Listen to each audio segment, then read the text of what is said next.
We have got a lot of activity around us. We're sort of breaking that sort of temperature barrier. The water temperatures are sneaking up enough now for the yellows to start to move. Really happy with it. Murrumbidgee River, look, it's starting to crack, I can tell you now. You're not going to get fish every minute of the day. You're going to have to move around a fair bit, but yellow belly are pretty consistent. Obviously, you're going to catch a few cod. You must release them if you do catch one, and don't target them, for goodness sake. So small baits, small lures, anything of that nature will cover the options, but it's inevitable. You're going to catch a few because this river is so many cod. It's full of them, that's all there is to it. But the yellows seem to be spread out pretty well this year for some reason, and there's some good quality fish amongst them. Old Man Creek, pretty much the same story. The river's lower, clearer than it has been for a long time for this time of year, but it's starting to come up, so keep that in mind, but it's still going to be clear. We're really happy with it at the moment. Bundagerry Channel, another good option, quite a few yellow belly coming out of there. And also we're getting some good reports from the Hume Weir, but it's not on yellow belly. We're hoping that they'd be fired up by now. They haven't. The water temperature's still a bit cool there, but the trout, I kid you not, it is still cracking on those trout. Rainbows and browns. Pink Tassie Devils seem to be what everybody's talking about. Whether they are catching them on, that's another thing, but use your own imagination. They're catching fish. We're seeing the photos. There's plenty of them.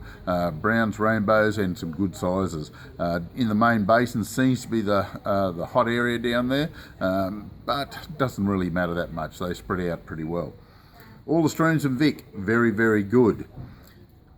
Dartmouth, getting some good reports from there. Seems to be mixed up through the day though. Some days need to be trolling close to the surface. Other days you need lead line or downriggers. Keep that one in mind at Dart. When it's ripply on the surface, bit overcast, yeah, flatlining, perfect. If it's glassy calm, same as anywhere else, get them down deep. Eucumbean, tremendous catches out of Eucumbean, really pleased. Most people are getting their bag limits up there. Trolling seems to be very consistent off the banquet worms. Doesn't get much better. Scrub worms in particular. A little bit of power bait seems to be working, but the old scrubby scenario, cannot beat it. Tentangara got some good reports from there.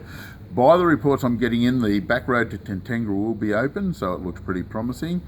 Now, if you want to go to Wangla, you'll catch a few yellows out of there, especially if you're fishing off the bank with worms. Burrinjuck, same, pretty much the same. And don't forget, the New South Wales trout streams open on Friday night, midnight Friday night, and you'll be able to get into a lot of good fishing. The Tumut River, Eucumbean, Goobragandra, Yarrangobilly, any of those, they'll all fish well, I can assure you of that.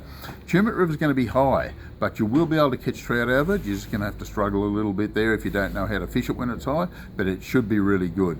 So as you can see, we've got some great reports, long weekend coming up, and it's going to be a fantastic weekend's fishing.